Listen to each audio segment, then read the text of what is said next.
As promised, episode 10 of 10. This is finally it. We finally reached the end. We're not going to keep on making more episodes like those Freddy movies or those Jason movies. I don't know what they got up to, like Jason 8, Jason 9. I know this got kind of out of hand.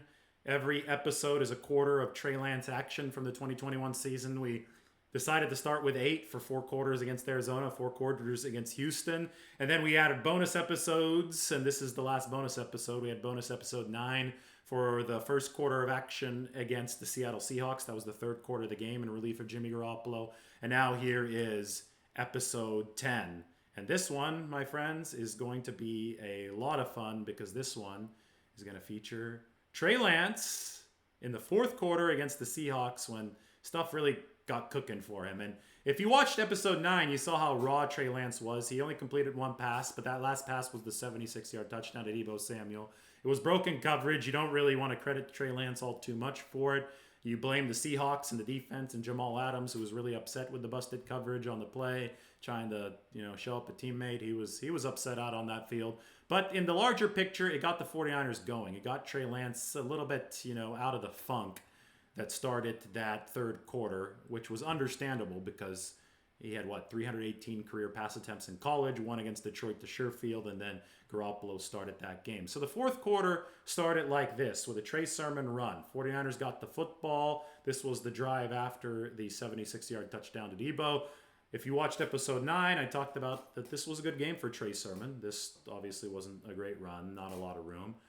Picked up about 3 yards, and it set up a 2nd down and 7.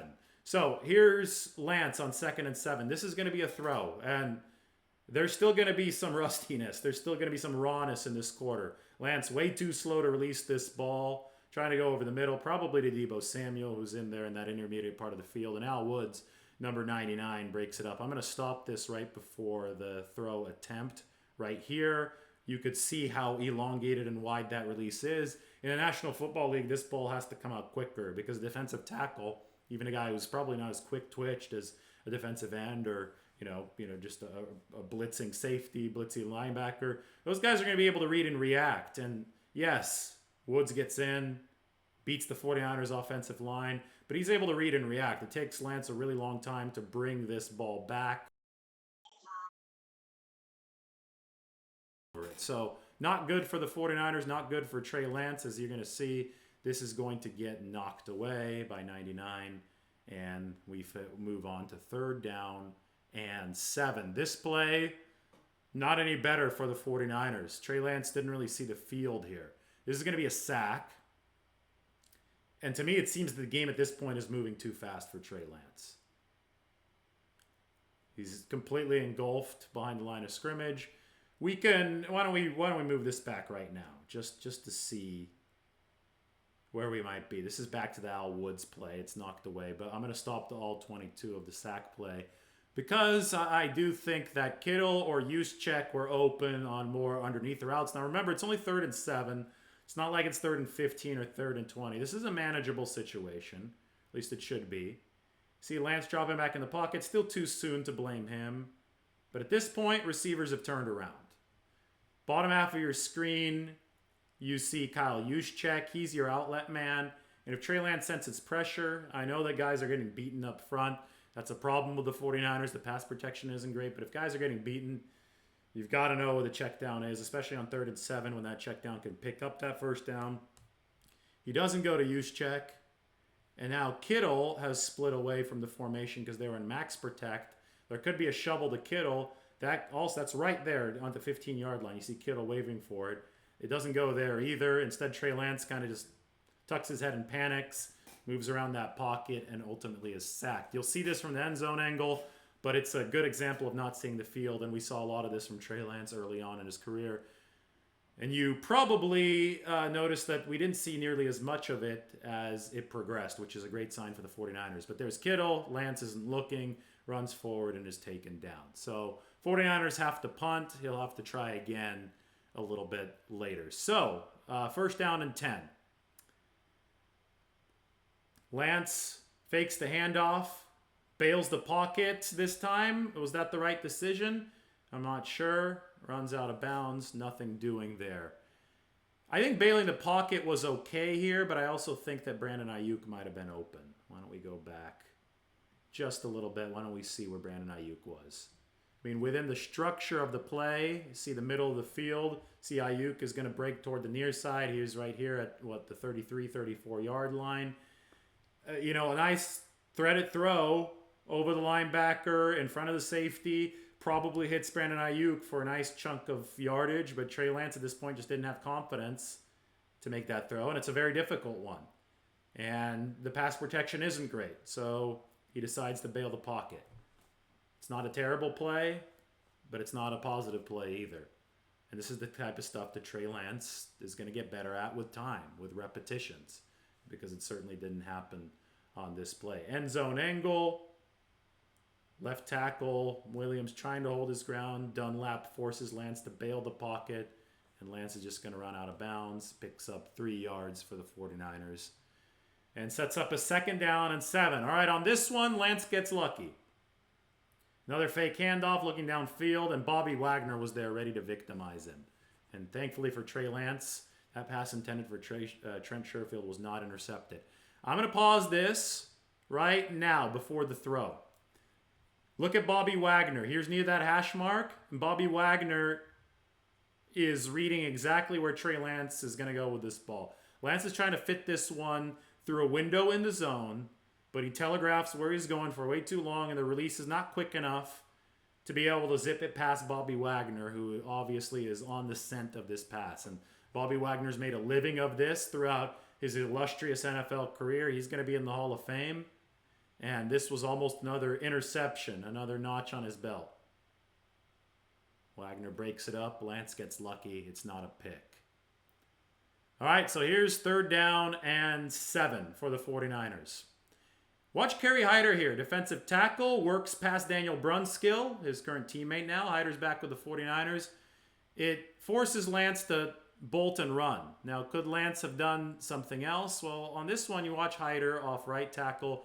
When you get pressure up the gut so quickly, and this is a problem for the 49ers, it's really hard to expect the QB to do anything else. Hyder blasts past Brunskill right there. You could already see the pocket is collapsing. Maybe if he's got his check down, if he's got Mohamed Sanu right there, Trey Lance could do something. But Hyder's coming from that angle. He's blocking the line of sight. Lance does show his athleticism, and here he's got to learn how to slide. I know he's going for the 1st down, but boy, you can't take too many of those hits, and we know Lance took a lot of them, a big handful of them the next week, and it was bad news for the 49ers against the Cardinals because Lance also got hurt in that game. So they have to shield him better come 2022. 4th down, Lance looking downfield, and that, my friends, is the first really nice play from Trey Lance. You have to like that. Improvisation on 4th and 1. It didn't go the way the 49ers wanted it to here off of the play fake, but Trey Lance made sure that he made the most of it. Found Deebo Samuel cutting back across his body. Look at that juke to get around Carlos Dunlap from Trey Lance. You really have to like that. You really like to like that. So the 49ers, now they want to stabilize a bit, right? They move the chains. They're going to go back to the ground game. Trey Sermon, nothing doing. At this point, I think the Seahawks are starting to key on that 1st down run. So it's going to take some passes to loosen this defense up. Problem is the 4th quarter's dragging on, and the 49ers have a deficit to make up for, so they're probably going to have to put a lot on Trey Lance's arm. They're down 28-13, and there's 7.5 to go. So they're going to go back to the pass game here.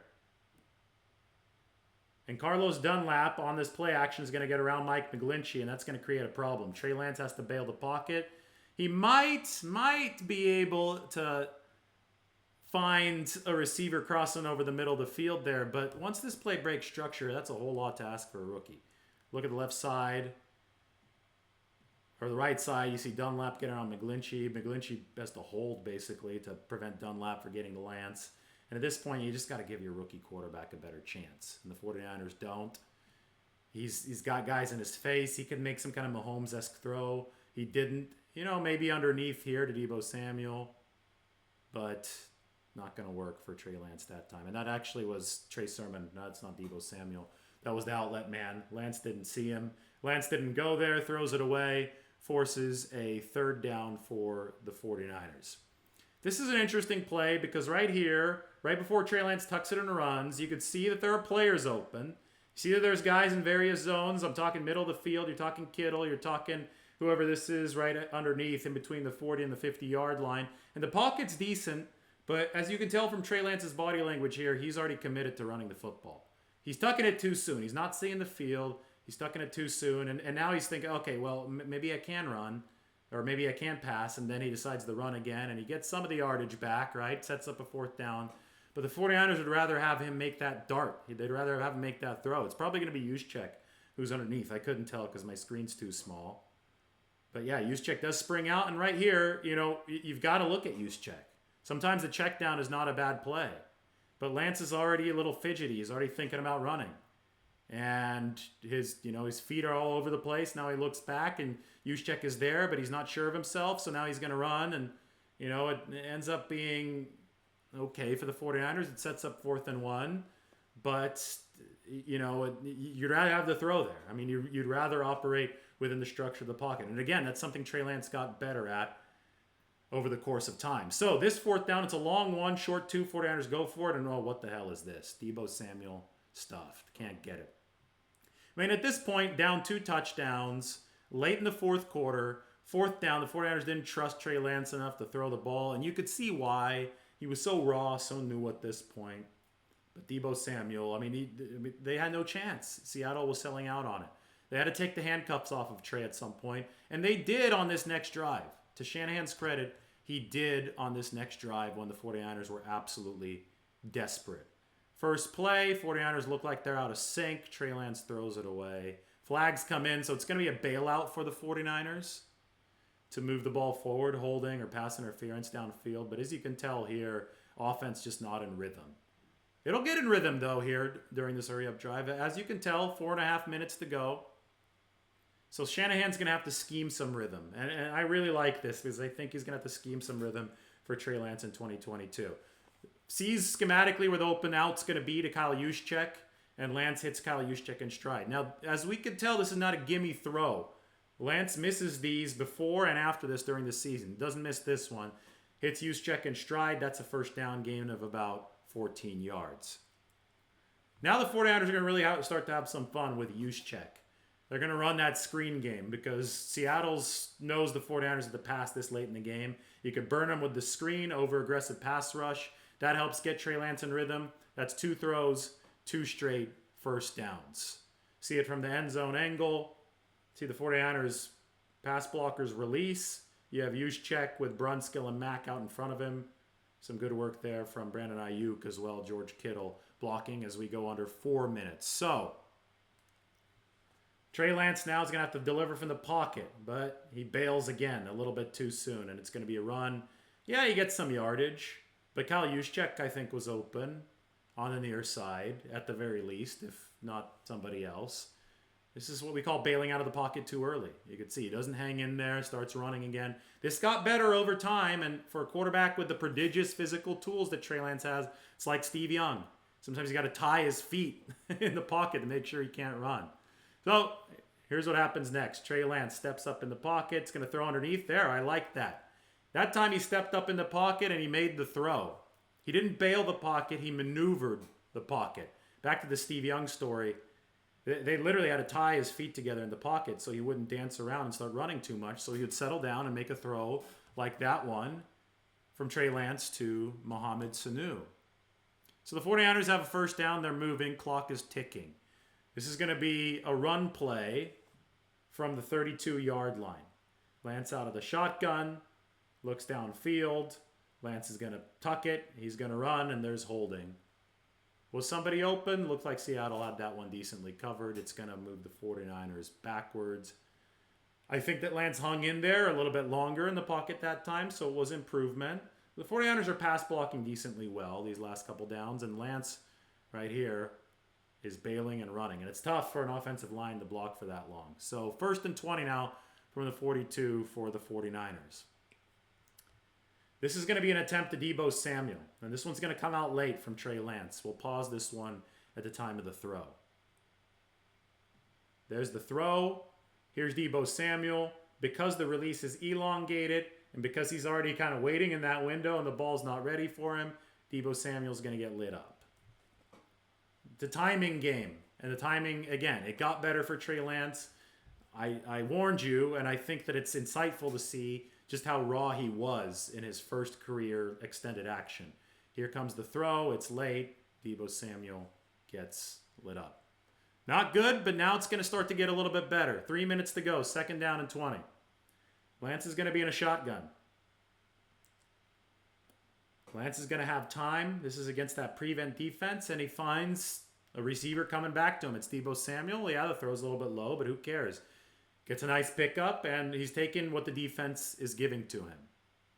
And, you know, I've noticed that every single time that Trey Lance does something good, gets a completion, he seems to be a rhythm kind of guy, and that's good because Shanahan runs a rhythm type of offense. The rhythm is going to continue here. This is a good rhythm throw to Mohamed Sanu on the near side. Just a quick stop pattern, and Lance finds Sanu. These throws, I mean, you can take them for granted, but you probably shouldn't. You should never take the short game for granted, and that angle probably shows you why. Seattle tried to jump all over that, but Lance was able to get it in there with good enough accuracy, good enough velocity to sneak it through. 4th and 1. 49ers almost panicked here because Trey Lance almost mishandled the snap. I mean, there was a bobble at the snap, but he didn't panic. He's able to pick up the first down. Unfortunately, there was some procedure action for the 49ers, so they moved back, but you have to like the way that Trey Lance read and reacted to trouble on that play. Makes it 4th down and 6. What did the 49ers do to pick this up? They go over the middle. They find Mohamed Sanu. That's going to be a first down. Another rhythm throw from Trey Lance. You like this short game to work. You really do. Because this is going to be a bread and butter of Kyle Shanahan's offense. Puts that throw where only Sanu can get it. Tackle made by the Seahawks. We're at the 2-minute warning. New set of downs for the 49ers. All right, here we go. 49ers have to start going for the end zone. They're desperate at this point. Lance out of the shotgun. Lance looking downfield. Could he have gone to Brandon Ayuk in the end zone? I think he could have. Watch Brandon Ayuk down the seam into the end zone. I think he could have gone over the safety, over the linebacker in front of the safety. But Trey Lance didn't. He was a little spooked out of the pocket. And you could see at the top of your screen, it would have taken a phenomenal throw. It would have taken one that was really feathered in there. It's a throw that the 49ers will expect Lance to be able to make as he matures. But, you know, the pocket might not have been clean enough to attempt that throw. And obviously he's inexperienced at this point, probably doesn't have the confidence to attempt that throw. So instead he bails the pocket, throws out of bounds, whatever. But it's interesting to me because on this very next play, Trey Lance tries a similar throw to George Kittle in the end zone. And this one gets George Kittle lit up, but it's not the worst idea in the world from Trey Lance. And it's also an aggressive play for Trey Lance. Look, over the linebacker, tries to get it in front of the safety. Unfortunately, he leaves it behind George Kittle so much that Jamal Adams lights him up. But we'll pause this when it's in the air.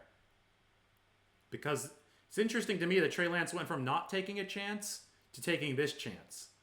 See the ball floating in the air, linebacker ready to prey on it, but Trey Lance feathering it nicely over the linebacker. That's Bobby Wagner to George Kittle. Now, if this is a little bit more in front of George Kittle, that's going to be a touchdown. Can't go too much further in front of him because Diggs is going to light George Kittle up, but you certainly can't go behind George Kittle because he's beaten Jamal Adams, and Jamal Adams is going to be able to light him up. So it has to be a perfect throw to get this done, which is why it's risky, which is why it takes confidence. And since it's behind Kittle, Jamal Adams is there to flex and celebrate and knock the ball loose from George. So 3rd and 10, you like the risk-taking from Trey Lance. You want a little bit better accuracy, but you do see progress even though the results may not be there yet. Lance slant misses Deebo Samuel. Can't take that short game for granted. There are warts in this performance, that's for sure. But we've got to be fair to Trey Lance, and this is why we're doing a 10-episode series, to see the entire picture, and he certainly got much better from this point. So it's 4th down and 10. How is Trey Lance going to extend this drive? Because he does. Looks downfield, doesn't see anybody, starts working around that pocket. This is where you really see that athleticism. There's the first down. What is that, 3 or 4? Let's count the cuts on this run. I mean, you talk about the prodigious physical skill set. We know about the arm, but how many cuts on this run? There's 1, 2, 3, 4, 5, 4.5 cuts on that run. Couple jukes, Small cuts, little jump cuts early on in the pocket, and then about 4.5 cuts total in that run. And you see the mobility. You see one of the reasons that Kyle Shanahan fell in love with Trey Lance. This is why the 49ers love Deebo Samuel. Guy's a monster. Pass into the flat. Samuel rumbles in for the touchdown. 49ers cut it to a possession in this game against the Seattle Seahawks. One more angle. Mohamed Sanu doing some nice blocking. So is Kyle Juszczyk. So is George Kittle. It's a touchdown for Deebo. And now the 2-point conversion comes in. Everybody on this play does their job. Good blocking. Lance run right up the middle. Knifes through. 28-21 is the score. 49ers still trail. That would be the final. But hey, wasn't bad, right? Trey Lance, despite being raw as hell, really showed us a lot in that last drive. The athleticism was there, and that's why Kyle Shanahan was so excited. That's why they traded up for this guy, because they wanted to add athleticism. They wanted to create that meld, right, of the pocket passer who was as accurate as Drew Brees down the road. I know Trey Lance is not there yet, with a guy who can run like Lamar Jackson. And boy, Trey Lance can run. And boy, he can move. He's got a feel for defenders. That was impressive. And just remember episode 9. This is episode 10, but remember episode 9, how rough of a start it was for Trey Lance against the Seahawks? It's about what he's made of up here. And he showed that he's made of the right stuff, not only over the course of this half, where he got better, where he fought, scratched and clawed, didn't give up, brought the 49ers back, but over the course of the 10 quarters that I've documented in this 10-part series, Trey Lance really, really improved. And he fought. And there was that play where his helmet was ripped off and he was scratching and clawing for extra yards. The tenacity, it reminded people of Steve Young. Well, if your tenacity is on the level of Steve Young's, well, you're being paid a compliment. That's good stuff. So it was about what Trey Lance is made of from a mentality standpoint. And I think when you view the entire anthology of these 10 episodes, you see that he's probably made of the right stuff, because there's a ton of progress made in between the quarter that we just saw, the quarter that we saw in episode 9, and the other 8, 1 through 8, the games against Arizona and the games against the Texans. So as we move forward, as Trey Lance is the very likely starter for the 49ers in the 2022 season, this is the context that you need. There's a lot of clickbait out there that's zeroing in on a couple things, but you have to view the full picture. And it's not easy to view the full picture when everybody wants to see stuff in 260 characters or whatever Twitter allows these days, or a quick video that can grab your attention. You got to watch the whole thing. And the whole thing tells a story. It paints a picture. And the picture for Trey Lance, I think, is a promising one. And he's doing that work, that offseason work that's going to take him to the next level, those 10,000 reps, however many reps you need to be great. He's doing all that work right now. All right, thank you to everybody. Everybody take care. Subscribe to the channel. I hope you enjoyed the entire 10-part series. I'll be here to take you through the rest of this 49ers offseason with a lot more good stuff. Take care, subscribe to the channel, and subscribe to The Athletic. Bye now.